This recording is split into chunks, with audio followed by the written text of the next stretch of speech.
C'est une grande première. Le syndicat intercommunautaire du littoral, qui regroupe 200 communes en vue de construire le futur centre de traitement multifilière des déchets d'Échillais, ouvrira demain son chantier à la presse. Concrétisation de la volonté de transparence affichée par les élus et notamment le président du SIL, Vincent Barrault, après l'annonce à la fin de l'été du début du chantier. Le calendrier des travaux est pour le moment respecté. Vincent Barrault. Les premières grues qui arriveront avant la fin de l'année et le fort de la construction en 2016.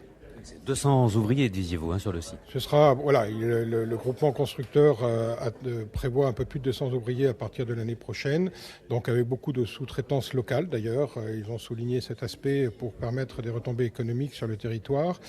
Ce sera aussi des retombées économiques parce qu'il faut se loger, il faut se nourrir, etc. pour les autres. Et donc on espère effectivement que ce chantier pourra se dérouler dans les meilleures conditions.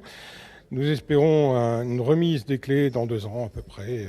Il est toujours difficile au début d'un chantier de dire s'il va se terminer dans les délais ou pas, mais on espère effectivement fortement parce que par ailleurs, nous avons de plus en plus besoin de cet équipement. L'usine d'Oléron est aujourd'hui véritablement en fin de vie. Nous avons une ligne sur 2 qui est arrêtée actuellement parce que nous avons des problèmes d'obsolescence. On essaie de réparer, mais à un moment, on ne pourra plus réparer. Et je rappelle qu'il y a aussi des emplois là-bas sur l'île d'Oléron qui sont prévus d'être repris dans le cadre de ce projet. Donc il nous faut aller vite. Le président du SIL, Vincent Barrault.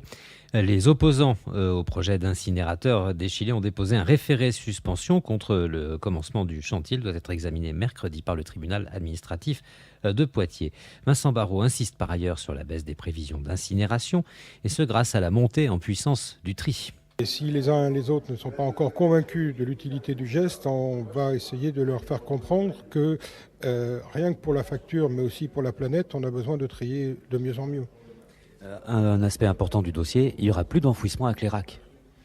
Ça, c'est un point qui me réjouit, parce qu'aujourd'hui, vous savez que dans le Grenelle de l'environnement, on classe les opérations par ordre d'intérêt et l'enfouissement est le dernier, c'est-à-dire véritablement ce qui est le plus mauvais. Aujourd'hui, on a 25 000 tonnes qui sont enfouies d'ordures ménagères et 12 000 tonnes d'encombrants de nos déchetteries. Donc le projet prévoit d'arrêter l'enfouissement complet de nos ordures ménagères et d'arrêter aussi l'enfouissement de ces 12 000 tonnes et de les valoriser de façon énergétique. Donc je suis assez satisfait parce que c'est un process qui rentre complètement dans la nouvelle loi sur la transition énergétique qui a été votée là, récemment au Parlement et qui est l'application démarre. Et je crois que c'est quelque chose d'utile aujourd'hui de pouvoir donner une seconde vie, même si c'est sous forme d'énergie à nos déchets.